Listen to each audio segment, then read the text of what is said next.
Good morning from French Polynesia. We made it! Finally did it! Actually, we're in Richmond. California. Yeah. That. So we're at KKMI trying to get our rigging sorted out. And hopefully we will have some more answers for that today. And that's just getting it tuned and making sure we have the one last part that I think we need. More on that later. A couple of projects today that we have going on that I wanted to share. So if you give a mouse a cookie, right? So I had to take up, go pan over here, if you can see all this. I had to take up the floorboards in order to get the mousing line.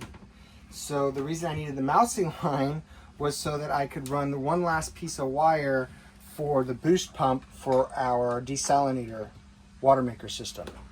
Well, when I pull up the floorboard to run the wire, we get poopy smell. So I had to stop running the wire and clean up a little bit of what appears to be possibly leaking poop from our black water tank. And while I was down here in this area, there's always more than one project. So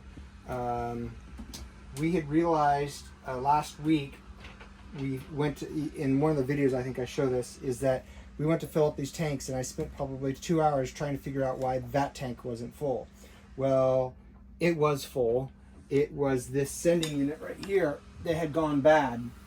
So this morning I just pulled out the old sending unit and put in the new sending unit, and now our water tank reads what it should be reading. So that is one less project that we get, or one project that we get to mark off. And so now basically right now we're just running some wires. And when we're done with this, we'll go up in the cockpit and we're going to put on some stickers for the back of the boat, because every boat has to have a hailing port. Is it a hailing port? Mm-hmm. A hailing port. So we're going with Marathon, Florida, because it sounds cool, and We love it there. we love the Keys. And then the autopilot is working like it should, but we're having an issue with alignment in the bracket, and we're trying to sort that out and figure out how we can keep the chain at the proper tension and not have the chain jump off of the pinion gear. What else do we have today? Oh, we got to go get a haircut. Costco. We got to go to Costco. Haircut. Maybe our toes done. How are my toes looking? Dinner. They're ew. What ew. is that? No feet in the camera. Bleh. Yep.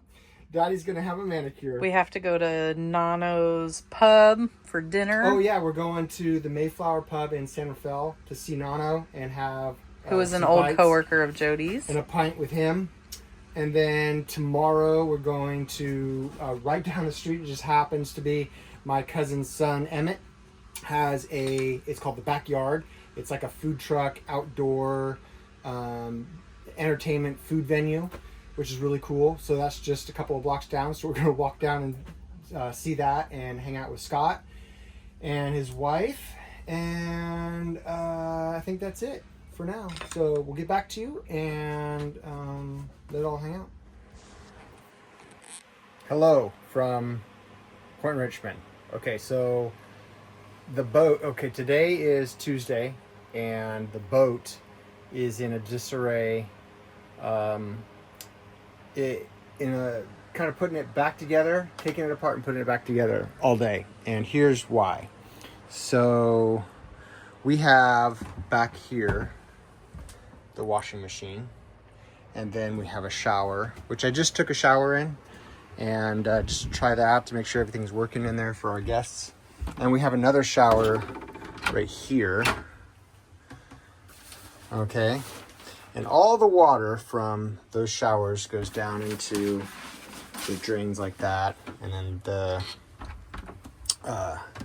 same for the washing machine. And they don't drain out into the bay directly. They go into what we call a sump box. And we have two of them.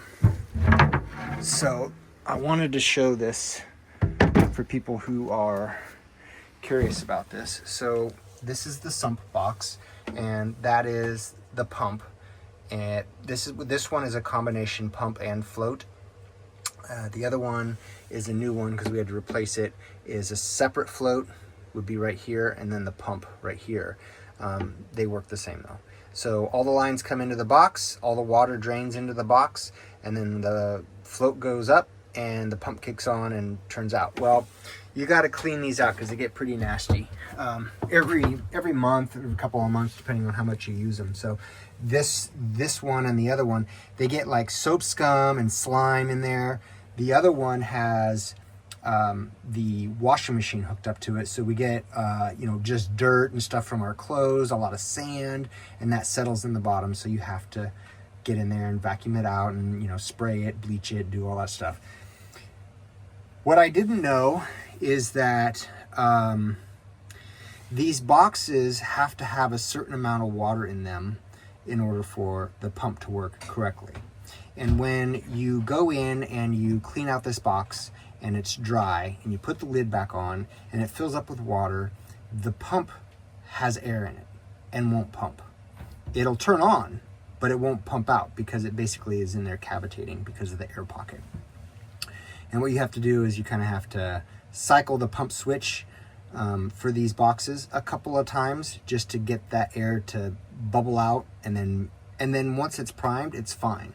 But these boxes also, so the other reason I bring this up is because I looked online for why these were occasionally not working, and what was happening was this box was just filling up with water and leaking out the sides and going down into the bilge, and then I would go check on the bilge, and the water was higher than it should have been, and I knew it was water coming from these because it's a milky certain consistency, and it has its own smell. And then at some point the bilge pump turns on for no reason, because there's water in there, but our bilge is a dry bilge. There shouldn't be any water in here.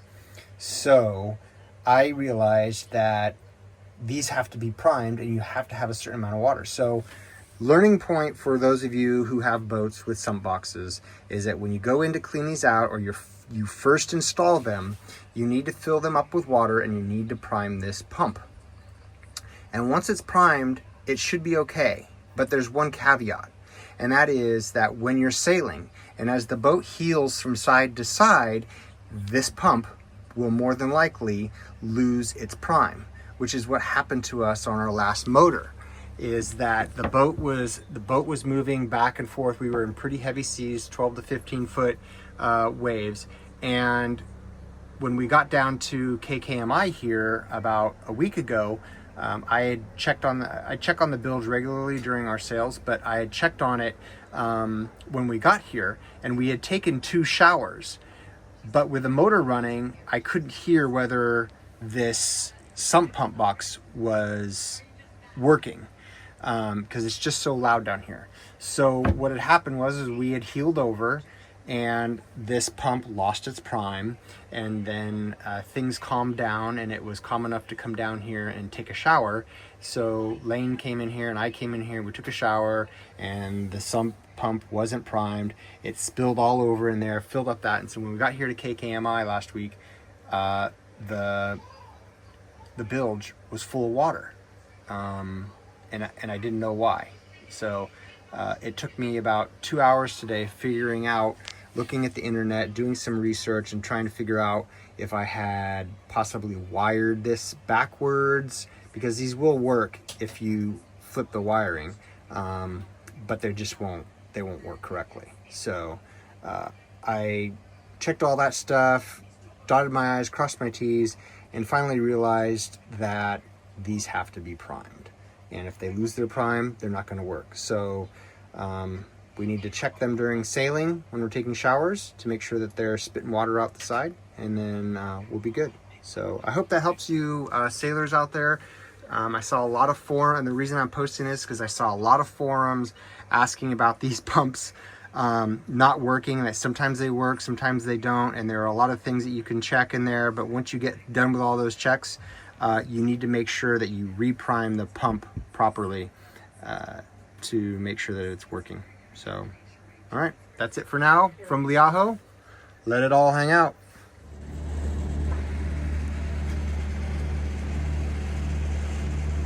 They're undoing the stays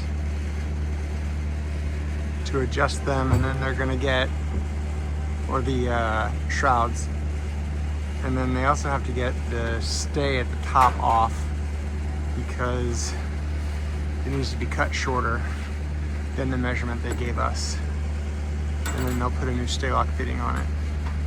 So pretty cool.